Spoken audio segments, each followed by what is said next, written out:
Good morning everyone and welcome to the channel. I'm Unclear and today we're going over this week in Destiny. Now before I jump in, I want to sort of get a feel for the community. What did you guys think of this week's Vidoc? Or this Bungie Insight? What did you think of the cadence of the content? What did you think of the reveals? What did you think of what was discussed during the video? Just curious. Anyway, let's jump in and see what's going on in the TWID. This week in Destiny, we open more doors, some could call them portals, into the edge of Fate. Fate's Kepler destination, Armour 3.0, and our brand new gear tiering system. There's been so much to share lately, and today is no different. We'll be chatting more about our goals for the new systems, and sharing more details about our updated season pass, the rewards pass. Here's the breakdown. Save the date, again. Livestream recap, Armour 3.0, abilities and balance tuning, season pass updates, Bungie days coming. Let's dig in. Tune into the next developer livestream. This week was all about Armour 3.0, gear tiers and sandbox. Next week, let's chat a bit more about Kepler and what's coming with the Edge of Fate. Join us Tuesday reset for our second The Edge of Fate developer livestream. Also at 10 AM Pacific Standard Time. We are planning to give a good glimpse of the campaign, crank up the difficulty with the new world tier system, and let you see this and how all of the other sandbox changes come together. We also have a dev team on the floor ready to share many details about power, progression, the portal, guardian ranks, quality of life changes, and more. So make sure to save that if that's you want to get up and watch that. I'll be getting up reacting to it. I'll even provide a recap. So if you don't want to see it, you can pop in. I can give you the highlights. Everyone watching a developer live stream on the Bungie Twitch channel for at least 15 minutes. And with the Bungie account linked, will earn the Observer Effect Twitch emblem as a Twitch drop. I believe this is it here. It's actually a pretty nice emblem. I'm gonna be honest, it's a nice emblem. So that for later. Aeons and Exiles and the 9, oh my. If you couldn't attend our first live stream for the Edge of Fate, we've got your back. First up, here's a developer insight discussing Kepler, the new station that's home to Aeons and the Exiles, circumstances that have shaped their existence, and the conflict that they find themselves in. Also, new destination abilities, baby. So that's the insight if you want to watch it yourself. It's about 40 minutes long. In total, I think they've separated it out. So you got the two parts of the live streams, one about the Kepler destination, one about the thing, the developer part. Right. Department of External Observations, Incident Archive, item, hashtag 0881957. Classification, anomalous object, filed by Audit Agent Perry. It's just description. A leather-bound binder locked by a numeric code. Doesn't know what the code is. Black, filled with documents regarding space and the binder is scarred with unknown residue, like rubberized mold. An addition has been made to pages within. Otherwise, the binder itself appears to retain its original properties and pages. Contains classified information. Information has been stricken from this audit. Agent may request access directly from Dr. Moffat. Report. A DEO binder disappeared from a DEO test site on 3rd to something 19 something. An anomalous object was found in the back lot outside DEO Site 7. On the ground, it has been confirmed on 3 separate occasions that this object is in fact the very same binder that the Internal Institute initiated this audit to recover. There is no missing information, but the DEO cannot assume the information within has not been copied, and the addition to the binder's contents brings up questions of its origin. The II will transfer the possession of this matter to more appropriate internal department equipped to analyze temporal, I'm going to say anomalies. Okay. I guess that's a some sort of code. There's a code in there. There's 3 digits there. There's a digit in here somewhere. If I just copy this, I'm just gonna copy this and paste it up here, right? Nothing comes up. Alright. Let's try. That one will figure it out. I reckon this is to do with the terminal. Because there's still that terminal that we haven't discovered everything in yet. When we're doing the chess puzzles, that terminal didn't discover everything. We still have stuff to discover in that terminal. Alright, anyway, new armor for a new beginning. Armour 1.0 laid the groundwork, Armour 2 built upon it with more perks and flair, and Armour 3.0 adds a whole new layer that will allow more build crafting opportunities than ever before. Here to talk about that is the Destiny 2 Armour team. It's been a while since our core armor system received a refresh, hasn't it? Armour 2.0 has been with us since the release of Shadowkeep, and has been iterated upon with each release since, from introduction of stasis aspects and fragments, to the release of Prismatic subclass. It's held strong as the world changed around it. It's about time we gave it a well-earned refresh. With the release of Edge of Fate new armor release, we'll use the Armour 3.0 system. Don't worry, armor rolls you already have won't change. Those have their stats moved over 1-to-1, as described a couple of weeks ago. While the system was featured in developer insight link the video linked above, here's a quick overview of how things will work. So set bonuses. Think of set bonuses like an origin trait for armor. I mean, come on, everyone knows what set bonuses are now. Come on. Don't treat us like that. A reflection of that armor's theme that you can fold into the way that builds your build place. Set bonuses are perks granted you when you equip 2 or 4 pieces of armor from the same set. This allows you to either blend 2 separate sets or commit to 2 bonuses from the same set. Each set bonus has been built with both approaches in mind, and we're looking forward to seeing what you creative guardians manage to put together with these new tools. The benefits that set bonuses provide cover a pretty wide range of options, from brand new effects to more familiar tools in a new package. We included a pair of examples below. We've got quite a few more in store at launch, so if you prefer something better suited for staying in the fight or for crucible dueling, there'll be plenty of new toys to pick from. So the two they've got here is Aeon Renewal, 2-piece, Force Converter, Art to refine a blow with the missiles, rocket launchers and grenades launchers, sprint for a short time to gain a speed booster, or if you have the 4 pieces of them. Reactor booster once per activation, anomalous servos sprinting while critical health being suspended or being slowed by stasis effect will immediately grant speed boost for a short duration, so you run slightly faster. It's like the arc one, I'm guessing. Arc running. Dissect, Wrecker, you deal significantly increased kinetic damage to overshields, combatants, and constructs. See, I might use that because you got some pretty crazy kinetic weapons and constructs. Yeah, that's pretty cool. And 4-piece concussive rounds, defeating powerful combatants or breaking a combatant shield with kinetic damage releases a disorientating kinetic shockwave. Yeah, I like that. I like that. Armor archetypes. One of the major focuses for us when redesigning how armor works in the Edge of Fate was clarity. Not only do these changes help newer guardians acclimate to more complex build crafting, but also help experienced players quickly evaluate the visual armor drops and decide what's the best fit for their build. Armor archetypes are key parts of that effort. Ooh, pardon me. Each Armor 3.0 drop has a randomly selected armor archetype. Each of the 6 available archetypes are themed around specific playstyle and determine the 2 highest stats on each piece of armor. Each piece of armor also roll with a lowest stat randomly, selected from the 4 remaining stats. The primary, the highest, and secondary, the second highest, stats determined by your archetype. Make armor reliably spiky. We've also updated the armor ghost mod to increase the odds of specific armor archetypes dropping. Okay, so like we have mobility armor dropping, okay.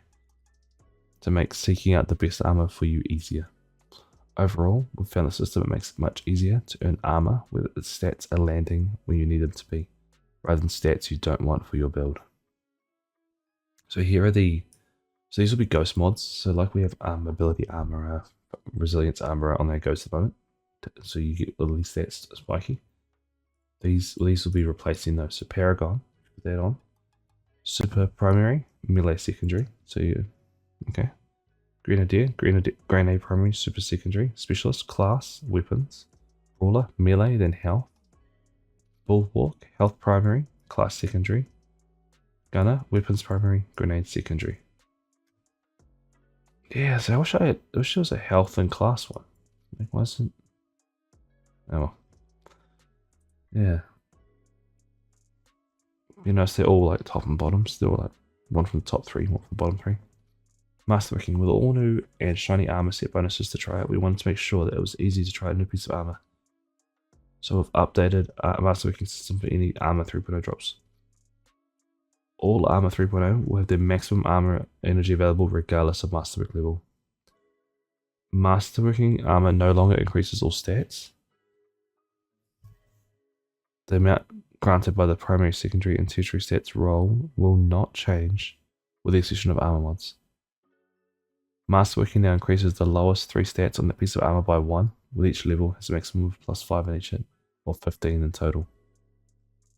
Okay, so if you masterwork, you get 3 in the lowest. Okay. Gear tiers.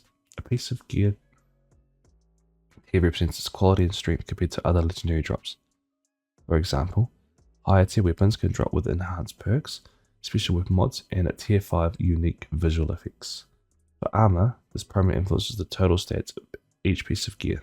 However, tier 4 and 5 have a couple of extra bonuses, an extra mod energy going to 11 at tier 4, and are randomly set to tune the stat at tier 5. Tier 5 armor will also always drop with a perfect stat roll of 30 in its primary stat, and 25 in its secondary stat, and 20 in its tertiary stat. Wow, so tier 5 is really what we go for. So you can get, say you go gunner, you get 30 weapons, 25 grenade, and 20 in another random stat, which is just fantastic. Wow, that's pretty cool. Okay, so here's the tiers. So tier 1 is 52 to 57 base stats without any mods. Tier 2, 58 to 63. Tier 3, 64 to 69. That's basically where we're sitting now. Tier 4 is 70 to 75. And tier 5 always drops to 75 stats. So if you're getting tier 5 gear, it's always going to be 75 stats. Which is wild. It's only 90 max. I'd get pieces with over 90 stats already. I think I would get pieces with 100. It dropped to the 71. I got it to 83. And then I think it has 95 stats at my highest piece of gear, 95 stats. That's my gauntlets, yeah. Armor tuned with a stat has access to tuning mod slot, which allows you to choose between moving 5 stats from any other stat to your tune stat, or balance tuning, which increases the armor's 3 low stats by 1. So you can move them around, or you can increase them all by 1. I'll probably do the increase by 1 if I'm going to be honest. It's 3 stat points, they all make a difference. Every stat point counts this time, so it's not like in blocks of 10 anymore. With all these changes, you might think that your current armor just won't cut it anymore. That's not the case. Legacy gear will still be useful, and a great on-ramp to the new system. There's more information how to earn higher gear tiers on specific weapon tiers, and more in an upcoming article. Alright, so it's the... You say this is 5, but it has 100 stat points. It's total 100.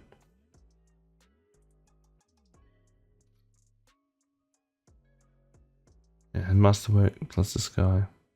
Plus whatever that guy is. Yeah, it says 100 stat points. Up here it says 90. So you should get 100.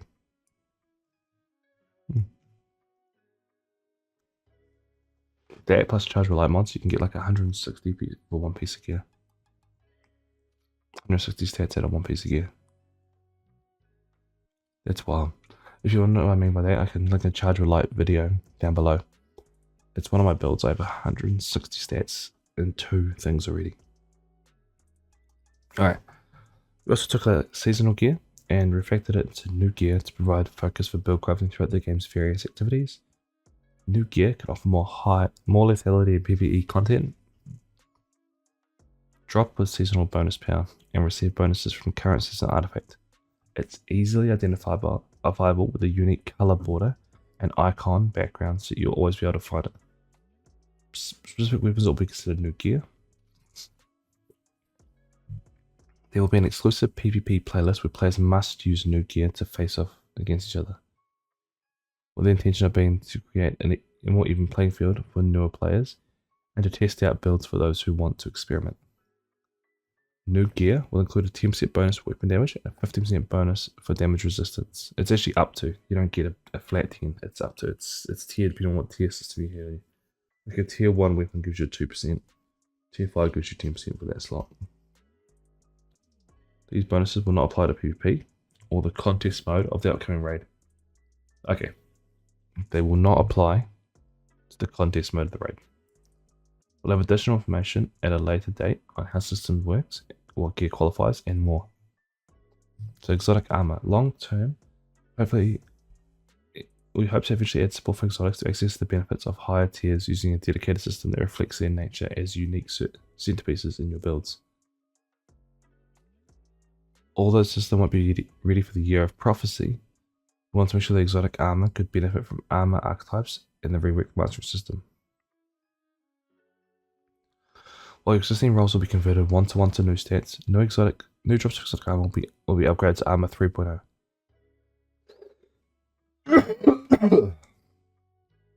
This means they'll have their stats determined by archetypes.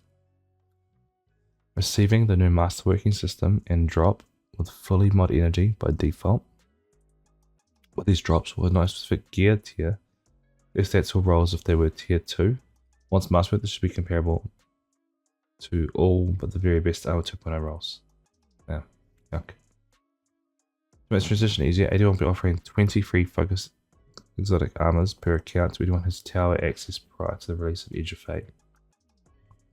This special focusing will be available throughout the Year of Prophecy and will allow you to focus any non-class exotic item from the final shape or before an archetype of your choice as long as you've unlocked in collections. As for the exotic class items, they're the only armor from before the Edge of Fate that will be converted fully to the new system. Each one will receive the maximum stats available for an exotic, 30 in the primary and 20 in the secondary set, and 13 in the tertiary set to prevent this from massively increasing the number of possible class item rolls. These stats will be assigned based on their rolled perks, archetype being determined by the left column perk, and tertiary stat for the right column perk. However, this does mean they can no longer be upgraded to Artifice armor and will lose the Artifice mod slot. Okay. Okay, so if you're Spirit of Most Light, you get Super. If you're Spirit of the you get 20 in melee. Okay. Spirit of Apotheoses looks like it's Super. And Star Eater looks like it's melee. Spirit of the Assassin looks like it's melee. Syntheseps looks like it's health. Okay, so all our exotic class items will have stats like this now, so we'll have insanely more stats. You're looking at extra, like, at the moment they have like, what, 15 stat points, 20 stat points. You're looking at going from 20 to like 70. Which is wild, right? Prismatic is about to go burr, honestly. Look at your build now and imagine 70 more stats across the board. 50 more stats. Where does that leave your gear? That's insane. Alright, let's talk about gear swapping. We wanted to highlight one specific change we're making to specific Warlock exotic chest armor come 15th of July that we missed in last week's TWID. For those who aren't too deep into build crafting, many Guardians have been leveraging an interesting strategy mid-combat for boss DPS with exotics like Sanguine Alchemy. They swap their gear to take advantage of alternative exotic bonuses that better fit the current point in the encounter's flow. This is to maximize their efficiency output, resulting in pumping out some more incredible boss bakes, especially in ultimatum dungeons. While we fully applaud those throughout the community who wanted to push the needle as far as it could go, we found that this was presenting a balance issue where it feels mandatory. We don't feel like the main draw of exotics should be centered around swap-centric strategies. Okay, so now Sanguine Alchemy, if you swap this exotic in combat, will now apply a 10-second cooldown before its perk can be activated. Okay, so they're just nuking Sanguine Alchemy. That's the only thing it really had going for it. So really it's just useless now. It's going to go back in the bin. So, if you switch to Sanguine Alchemy in combat, you won't get the thing for 10 seconds, which isn't too bad. I give it an extended duration, say, let's say Templar. You have like 25 seconds of shooting the boss, usually. You can still get the benefits there. Even with weapon bosses like the what's it called? Right, the Watcher, the final boss. The boss fight's only like 15 seconds. So you only get 5 seconds of extra damage, which is a long time. The third of the damage, you still get a little bit, but it's alright. Alright, featured exotics. Starting with Edge of Fate, certain exotic armor and weapons will be specifically featured to gain the same benefits as new gear, and will change with each expansion and major update at the Edge of Fate launch. 28 exotic weapons and 15 exotic armor sets for each class will be featured, including the new Edge of Fate exotic weapons and armor. But don't worry, even if your favorite isn't on the list, just about use it almost everywhere you go. Alright, for Warlocks, I might read them across. So Warlock, Hunter, Titan, and the weapon. So Warlock, Velvet's Helm. And then you got Dragon Shadow Hunter, Precious Scars, and then Deadman's Tail. Fallen Sunstar, which is the Warlock helmet. Mask of Backrest for Hunter. Weapon God Caress. Wicked Implement. You got Nothing Manacles, Blight Ranger, Ursa Furiosa, Outbreak Perfected. I'm so glad that's on the list. Baldur's Wrath Readers, Wrath Weavers.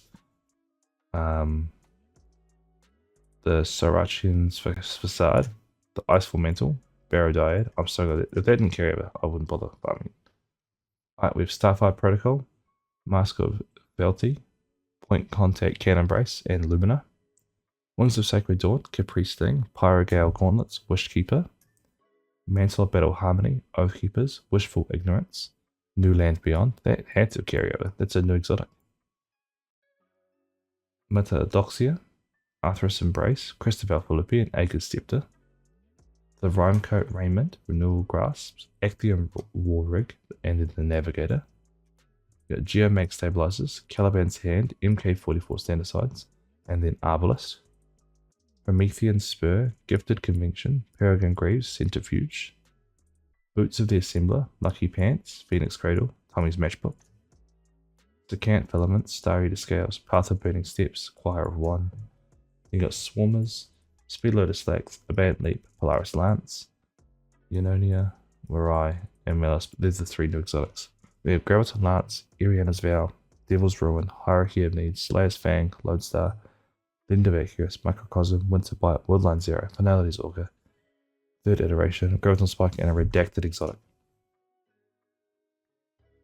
Okay, so for my Warlock mains, if you really want to run day ones, Starfire Protocol, it's going to be fantastic next season. Its update's pretty nice. Obviously Geomags. Boost of the Assembler for healing is quite nice as well. But nothing's going to beat the healing helmet. Speaker Sight, it's just better. Day one, you're still going to use Speaker Sight. There's no way you're going to use anything but Speaker Sight. Hunters, you guys still have your Lucky Pants, which is fantastic for damage rotations. Star Eater Scales, pretty nice as well. I actually don't think any of these others will really play into any of it. You're mostly going to use exotic class items. And Titans, Christopher Philippi is always pretty nice. Peregrine Greaves is actually pretty good for boss damage. I've used it a few times. If you can get there. But probably the Hammer return, pretty nice. Yeah, the new exotics could be quite nice, but let's see. In terms of weapons, Outbreak Affected, it's always a day one must. It's always a day one must. Arbalist, always, if you've got shields, you want to pop them quickly. Tommy's Matchbook is going to be actually a monster next season. Polaris Lance is a monster now, and it will be next season as well. Legion of Accuracy, you never know. Microcosm, it's always a good time. But Nutty's Augur is actually pretty good as well.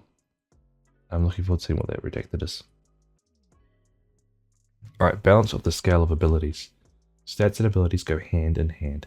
It's only fitting that we share the remaining upcoming ability changes in the Edge of Fate. If you recall, we spoke about melee tuning and other various changes in last week's TWID, so check that out. We spoke about prismatic changes a few weeks ago.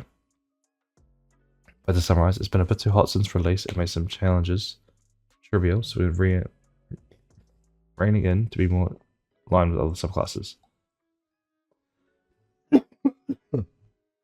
Alright. So Warlock. Reduce the number of fragment slots provided by the following aspect. Helium 3 to 2, the Quadra 3 to 2. If note, the abilities per minute of the prismatic subclasses are very high, so pulling a small amount of efficiency out of their engines to achieve a healthier balance of gunplay and ability usage. Okay, prismatic strand, Weaver's Call aspect. You can now generate thread links on any final blow instead of just strand final blows. That's pretty nice. Void Pocket Singularity. Increase Pocket Singularity damage versus non-boss commands by 20%. Increase Pocket Singularity damage versus boss commands by 50%. Yeah, it was. It's terrible. Prismatic. Reduce number of fragments. Consecrations down from 3 to 2. Solar. Consecration for solar has been increased. So you look at, yeah, okay. Prismatic Strand. Dringer's Lash aspect increases. Increased tracking, strength of base suspend, wave and abandoned leaf, exotic armor, suspend wave. Increased base suspend wave travel distance from 20 to 30 meters. Abandoned leap, suspend wave travel distance from 30 to 35 meters. Okay. Prismatic Solar. Consecration aspect. Ignition no longer. Oh, highway. Ignition no longer has a 20% bonus damage. Void shield throw, melee, increased projectile tracking by 77%. Their shield throw is wild. I've been killed by that from like middle of nowhere. Arc Storm keeps aspect benefits no longer stacked when standing behind multiple barricades. Okay. So you can choose one barricade instead. That's fine. Hunter, camouflage, melee energy return no longer requires dodging near an enemy. Prismatic, reduce the number of fragment slots provided by following aspect. Ascent from 3 to 2, Winter Shroud from 3 to 2. Prismatic Solar, Gunpowder Gamble, reduces self-damage from Gunpowder Gamble detonation by 60%. Final blows of all kinds are now grant Gunpowder Gamble progress instead of just solar kills. That's pretty nice actually. Solar on your mark. Final blows will let 3 stacks of on your mark now make you radiant for a short time. Activating your class ability now gives 1 stack of your marks instead of 3 stacks. Okay, that's pretty cool. Arc, Ascension aspect. Ascension can now activate the following perks. So now can activate Reaper, Powerful Attraction, Outreach, Distribution, Bomber, and Dynamo. That's pretty cool. Exotics. Oh, the Hoyle, the class item, and Galfraken's Reserve Overshield. Okay, I don't know what that is. Hunters, please show me off. Let me know what that is. All classes, General.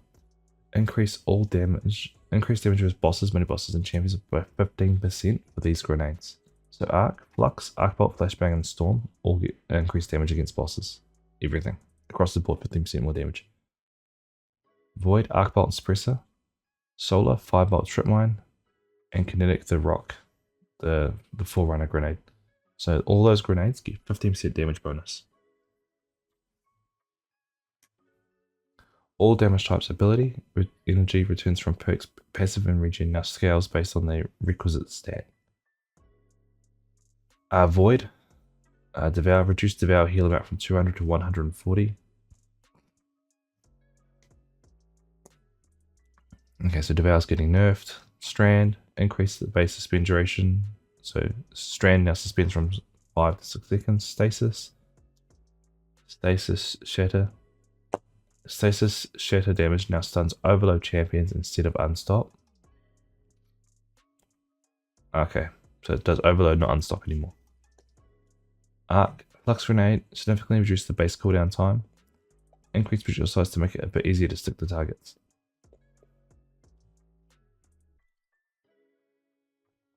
Okay. We still want Flux Grenade to be a high damage skill shot, but not the long cooldown high accuracy required. Okay. New reward pass incoming. It's a new era of Destiny 2, and with that comes exciting updates to our seasonal pass model. Much like the olden times, there'll be 4 reward passes available during the Year of Prophecy. And just like before, the cost for these reward passes is being reduced to 1,000 silver. What we're really excited to announce is that every rank reward will be available to earn day 1. No more having to wait for a new act to launch to unlock more ranks. We've also adjusted them to feel more rewarding. Okay, So if you get to 100, they've been capped till next season. You can just keep earning. Alright, cool. For one, we've refactored some boots and added new ones. Boosts, removing some that were determined to be less than desirable. The new boosts offer a comprehensive bonus that apply a wide range of content, as opposed to narrowly boosting specific seasonal content. Activity score boost. It provides a 50% score bonus on all portal activities when fully unlocked.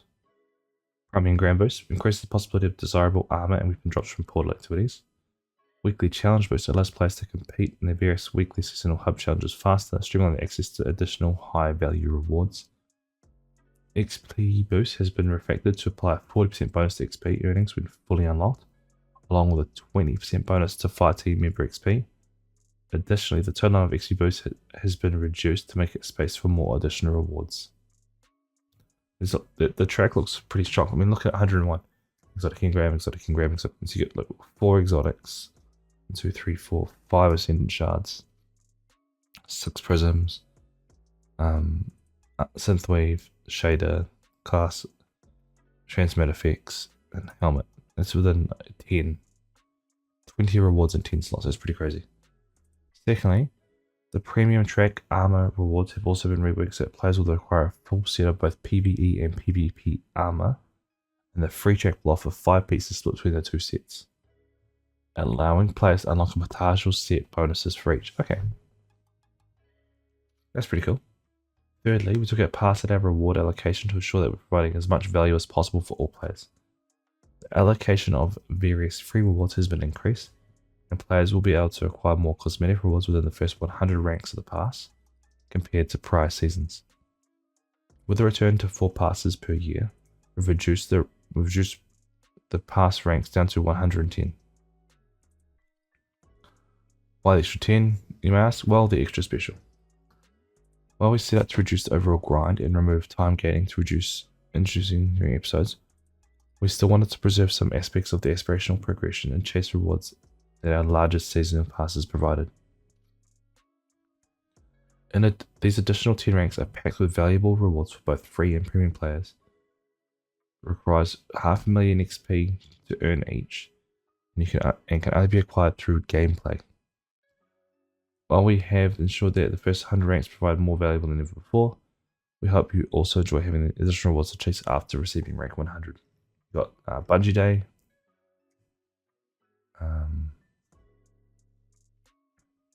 the 7th column Chaos PvP tournament. Okay, cool. Then we have a new emblem for donating to Bungie Foundation, Steam Summer Sale. So discounts on Destiny stuff through Steam Summer Sale. Known issues, some known issues here. Some awesome artists of the week. Fantastic movies of the week. What a week, huh? Yeah, we know it's only Thursday, but shoo, the train toward the edge of fate gets ever closer, and we're happy to have you on board. So 3 weeks left before the next era of Destiny 2 begins, so start making preparations soon. We see you, bounty hoarders. Reminder, we have another live stream Tuesday. I think it's at 10 AM Pacific Standard Time. Hope to see you there. For next week's TWID, we'll be diving into power progression, the portal, economy changes, and our plans for Bungie Day. See you Starside. Alright, thank you for that. And awesome. Cool. Alrighty, that is this week's TWID. Absolute monster of a thing. So if anything you heard or were unsure about, comment down below. I'll be sure to help you guys out as best I can. This weird cryptic message here looks like it would be pretty fun to try and decipher. There's actually 4 digits on the thing, so I'm guessing if we go to the portal and punch those numbers, something might happen. But anyway, that is it for this week's live TWID. Until next time, everyone, thank you all so much for watching. Thank you so much for being here. As always, stay safe. Take care. Bye for now.